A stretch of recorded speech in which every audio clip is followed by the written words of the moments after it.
taking action for you. This morning on TV 20 Detroit. Pulsebeat. Welcome to another edition of the National Association of Black Journalists award-winning Emmy-nominated Pulsebeat with Greg Dunmore. We just celebrated MLK Day, and we were blessed to have done some outstanding things. And among the things that we're going to spotlight on this show is why we feel that it's important to deliver you, not fake news, but news that you can be empowered by. So stay tuned as we're going to have a very insightful and empowering episode. The message of Dr. King is all about service. It is all about service. This is a day on, not a day off. And not only every day should be like that, right? Just imagine a world where everybody cared about the next man. That's what I'm talking about. So what I try to do every time is make sure that I help young people, anyone, like being in the military, we learned how to serve. We had a motto with the Air Force, service before self. And Dr. King is all about service before self. I must confess that there are those moments when I feel a sense of inadequacy as a symbol. It is never easy for one to accept the role of symbolism without going through constant moments of self-examination. I have a dream that one day this nation will rise up and live out the true meaning of its creed. 50 years ago, a great American in whose symbolic shadow we stand today signed the Emancipation Proclamation. This momentous decree came as a great beacon light of hope to millions of Negro slaves. But 100 years later, the Negro still is not free. Today is not only Donald Trump's inauguration, but it also marks Martin Luther King Jr. Day, a federal holiday honoring the late civil rights leader. Only once before, since it became a federal holiday, has MLK Day fallen on the same day as a presidential inauguration that happened during former President Bill Clinton's inauguration for his second term back in 1997. I spoke to MLK's son, Martin Luther King III, about all of this. My father talked and dialogued with every person who was president and vice president during his life. When President Eisenhower and Nixon were in office, he dialogued with them. When President Kennedy and Johnson were in office, he dialogued. When President Johnson and Vice President Humphrey, he dialogued. My point is we have to stay engaged in conversation to talk about a direction that that our nation should go, a direction that is in the interest of all Americans, not one particular group. And I just think civility is temporarily lost, and I would like to see civility brought back to the political discourse.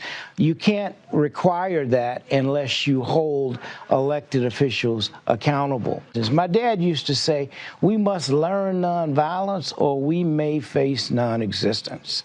The climate for non-existence, we don't even need to delve down that hole.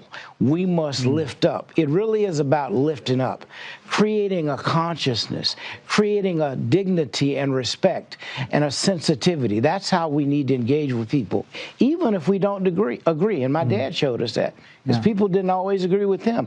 But you had to engage in dignity and respect. Today marks 40 years since the inception of the national holiday. And this is only the third time it has coincided with the presidential inauguration.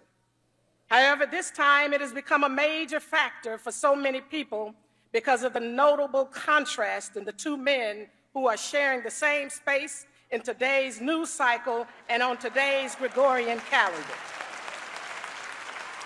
For some, today's inauguration represents the best of times. Make America great again. And for others, it highlights the worst of times. Set America back again.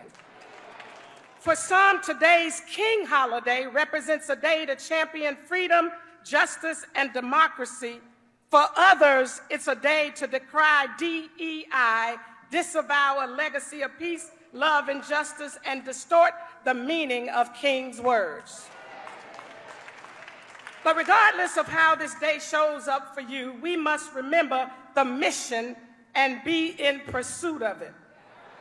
Now, one of the most important words in the Holy Bible is remember.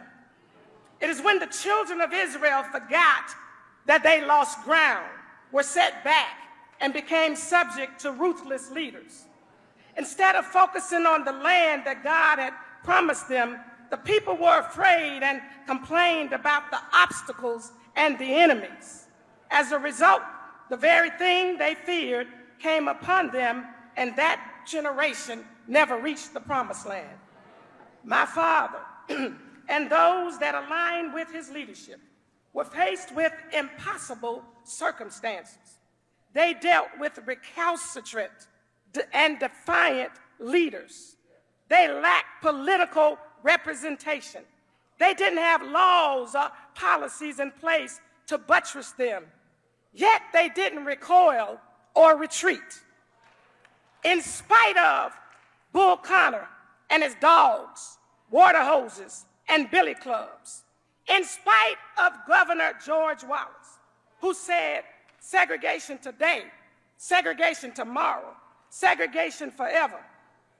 In spite of Sheriff Jim Clark, who used violence to beat back people seeking to register to vote. In spite of Southern Dixiecrats, who were determined to keep segregation legal by signing a Southern Manifesto, today's Project 2025. Despite all they faced, it was with the power of a soul force generated by love, a spiritual determination to stay focused on mission, and a belief that with God nothing is impossible, that they were able to destroy de jure by law segregation without destroying people. They were able to get the Civil Rights Act and the Voting Rights Act signed into law. They understood that the mission was greater than any political party or governor, mayor, police commissioner, congressperson, senator, or president. It was a mission ultimately commanded by God to do justice, to love mercy, and to walk humbly with our God. To the Black and Hispanic communities, I want to thank you for the tremendous outpouring of love and trust that you have shown me with your vote. We set records, and I will not forget it.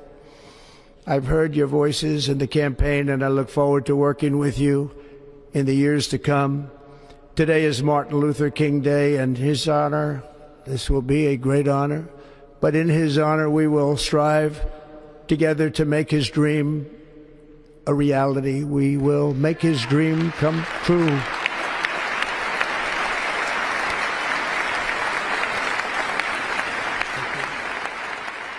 Stay tuned as we return with more of MLK Day, the Pulsebeat way. Pulsebeat. All aboard! There's a new way to travel, and it's one of the oldest forms of transportation, travel by train. Yes, consider traveling around the United States on Amtrak. Traveling by train is a lot less of a headache than taking a plane, and you'd be surprised how many places you can go on an Amtrak. And there's no passports or IDs needed. Find out how to get where you're going as soon as tomorrow by train. Call the Amtrak Travel Hotline right now. We'll book your trip and email your tickets within minutes. Skip the drive to the airport and skip the lines. Call right now to book your Amtrak reservations. We service most of the United States. Do something new. Travel by Amtrak today. Find out how to get where you're going as soon as tomorrow by train. Call the Amtrak Travel Hotline right now. Call 855-827-5004. That's 855-827-5004. Again, 855-827-5004. This important national healthcare update is brought to you by the Hearing Helpline. Now you can make a free phone call and save big over what you'd pay at a doctor's office for hearing aids. Plus, this offer comes with a 1-year warranty. And if you call in the next 10 minutes, shipping is 100% free. We have a nationally known hearing aid that has improved the hearing of thousands of happy customers, and you'll pay a fraction of retail hearing aids prices. These outstanding hearing aids are nearly invisible. You can even use them to answer your cell phone, and they come with a 45-day money-back guarantee. You have nothing to lose and better hearing to gain. Make a free phone call and save big over what you'd pay at a doctor's office for hearing aids. I urge you to improve your hearing for you and your loved ones and call the Hearing Helpline now. Call 866-883-3689. That's 866-883-3689. Imagine this is your money and someone wants to take it from you. Who is it? The IRS. Guess what? They want your money and they can take it, all of it if they want. Remember, they sent you that letter right over here that said, hey, you owe us a bunch of cash and we're going to take it from you right now. So what do? You fight back by letting our team of experts work it out with the IRS so you can keep your money. And hey, we're good at what we do. When you hire us, you get a team of guys on your side that know the IRS laws, and we'll fight really hard to save your money. So if you owe the IRS a ton of cash and you want to keep it, call right now and learn for free how we can help you put it back in your pocket. 5 minutes of your time right now can save you thousands of dollars. And the best part, it's a free call, so please call right now. Pulsebeat. Well, in my days in Atlanta as a child, there was a pretty strict system of segregation. For instance, I could not use the swimming pool, so that for a long time I could not go in swimming until the YMCA was built, a Negro YMCA, and they had a swimming pool there. But certainly a Negro child in Atlanta could not go to any public park. I could not go to the so-called white schools. There were separate schools. And I attended a high school in Atlanta, which was the only high school for Negroes in the city. And this was a real problem because in Atlanta there are more than 200,000 Negroes. In many of the stores downtown, to take another example, I could not go to a lunch counter to buy a hamburger, a cup of coffee, or something like that. I could not attend any of the theaters. Only there were one or two Negro theaters. They were very small, but they did not get the main pictures. If they got them, they were 2 years late or 3 years late. So that by and large, there was a very strict system of segregation, and there was nothing called racial integration at that time in Atlanta. Well, I started out as a pastor in Montgomery, Alabama, which is a state that adjoins the state of Georgia. After I finished my graduate work in Boston, I returned to Montgomery to pastor a church. After I had been in Montgomery about a year, we had the problem there of facing many indignities and injustices on the city buses. And on the 5th of December, in 1955, a Negro woman was arrested, Mrs. Rosa Parks, for refusing to give up her seat for a boarding white male passenger. I think I could say safely that more than 99% of the Negro people of Montgomery rose up with a bit of indignation, a righteous indignation, I would say. And this led to the bus boycott. The Negro citizens decided not to ride the buses until these conditions were changed. They asked me to serve as a spokesman and the president of the Montgomery Improvement Association, and from this time, I found myself in a leadership position in the civil rights struggle. And the bus boycott was, of course, a startling success under your leadership. Yes, we struggled for 381 days, but at the end of that, we returned to thoroughly integrated buses, and they are integrated today in Montgomery. Sculptor Michael Pavlovsky, The Movement to Overcome. It stands in the museum's atrium and encapsulates what you've just spent hours experiencing. A tribute to the millions who have marched, who have struggled, who have climbed ever upward. Powerful, Ernie. That was amazing, and I'm so proud of the NBA that they make such a big deal out of today, because obviously we're so lucky and blessed to dribble that ball.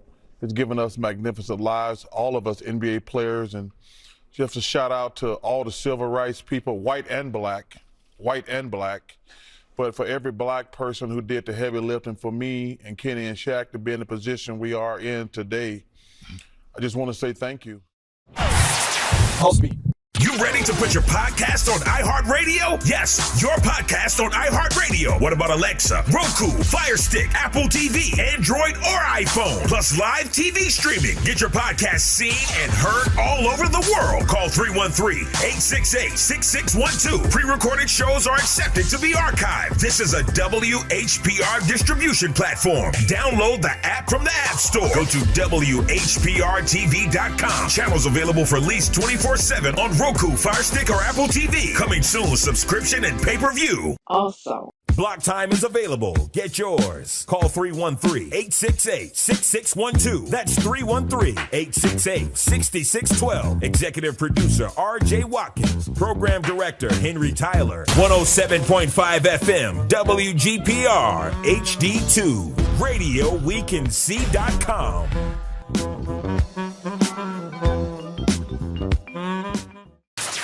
What's happening in entertainment with Greg Dunmore of Pulsebeat.tv. If you like what we're doing, please tell a friend, or if you want to see what we've done again, go to pulsebeatglobal.com. That's PULSEBEATGLOBAL.com, or the YouTube channel Pulsebeat TV. Thanks for telling the world about it.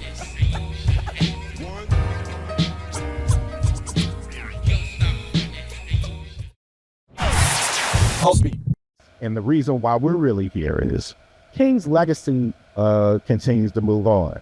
Now, I think we've got to work with some of these young folks. Some of them not so young anymore. Snoop Dogg has really surprised me in his support of the 47 inauguration, because I saw a video about 5 years ago where he said something very totally different, and he's flipped the script. Ain't nobody gonna perform for Donald Trump, huh? Which one of you jigaboo gonna be the first one to do it? I'm waiting. I'm gonna roast like one of you Uncle Tom doing it. Which one of you gonna do it first? I just say all that to say that some of us are gonna flip the script, and we know that, and our history has shown us that. But we just have to be strong and continue to organize. And again, one of the things I want to try to continue to talk about this year is the 60th anniversary of the Voting Rights Act, because it is maybe second to the Civil Rights Act that was signed right before it in 1964. Those are two bedrock pieces of legislation that really have gone a long way toward opportunities and ownership, opportunities for franchise, the voting franchise, opportunities to live where one wants to live or work where they want to work. And so we have to keep that in mind. So what I'm going to say is, let's be intentional in 2025 to support Black-owned media in our community. And we sit here right now in a museum that honors the first African-American owned television station in these United States. But it is important to support our own and be very proud to support our own. So in the spirit of Dr. Martin Luther King Jr., I know that he advocated for integration, but he also advocated for the right to support and respect and uplift that which we control, we own, and make it bigger and better. let us know the inspiration behind having this discussion at the Banks Broadcast Museum. Well, this is one of the many things that we're going to be doing. This is the 50th year of TV 62. So we want to try and have something every month, every other month throughout the year to acknowledge and celebrate 50 years of TV 62. And of course, Dr. Martin Luther King Day is the perfect day to have this discussion. That's what we thought about you and Ken Coleman, to have you guys come down and give the greatest performance. I mean, you guys were awesome. I want to thank you again for coming down and doing this. But it's part of our celebration of 50 years of TV 62. And it's just, to me, a place that we want people to know about. We want them to come down and see it and experience it.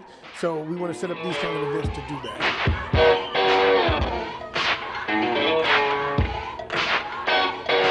Right now, we've got to change the name of this town back to Motown. That's where we found it. What's the name of this town now, dancers? Motown. And in Motown, we still get down. God bless you. Nat Morris, this is an honor to talk to you on sacred ground that you have made what it is, you're part of it. And as we're celebrating Dr. King Jr.'s birthday, what thoughts come to mind after hearing this particular discussion and the fact that it's happening at a place that is sacred, the Banks Broadcast Museum? I think that the progress has been moving so fast that it has caused backlash.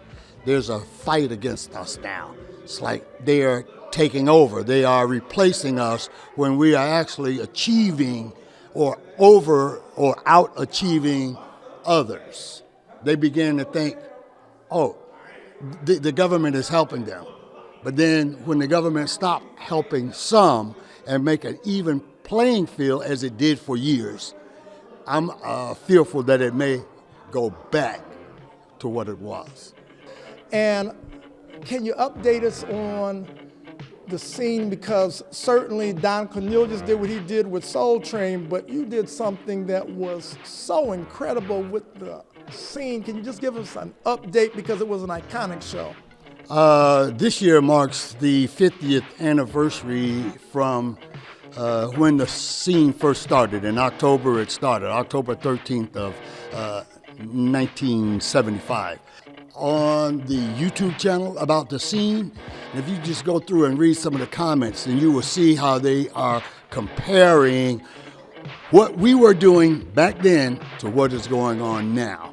And it is totally different. The women dressed different. They weren't showing as much. Even though we shook it, we knew how to shake it with a little more class. You know, a lot of people don't recognize that WGPR came on the air in 1975, and this was before there were any other black television stations in the entire country. This was the first. And you know, the significance of this is also, not only was it the first, but the impact it had on broadcasting. You know, we had so many people who came to this station who, fresh out of college or fresh out of broadcast school, looking for a job which they could not find at the other stations. When they went to the other stations, you know, 2, 4, 7, 20, all those stations, when they went to them, the first thing that they would be asked is, do you have any experience? And they were like, no, I just got out of college. No, I just got out of school. Go get some experience. So we were the place where they went, where they came to get that experience. We were the place where they learned how to be a writer, to write for broadcast, to perform on TV, how to produce a show, how to direct a show, how to sell advertising, how to manage the whole broadcast experience. They saw the whole thing, and they were able to be a part of the whole thing. And so that was significant, and it really talks about what we as a people need to be doing. We need to be building each other up. We need to be realizing that, hey, we have to give each other a chance to do things. We have to invest in one another, because Dr. Banks, who was the brainchild behind this, he invested in us. You know, he didn't have to make this investment. You know, he owned the Broadwick Tower at one time. You know, the only black man that had owned a skyscraper in downtown Detroit in the 60s, okay? He sold that in order to fund WGPR TV 62. And, it's important that you recognize, hey, we've had leaders and we need to continue to realize the strength of what they did and continue to build on it. Thanks for joining us on this episode, and may the memory of Dr. Martin Luther King Jr. continue to be a blessing. Until the next go round. Somewhere I read of the freedom of speech. Somewhere I read of the freedom of press. Somewhere I read that the greatness of America is the right to protest for right. Pulsebeat.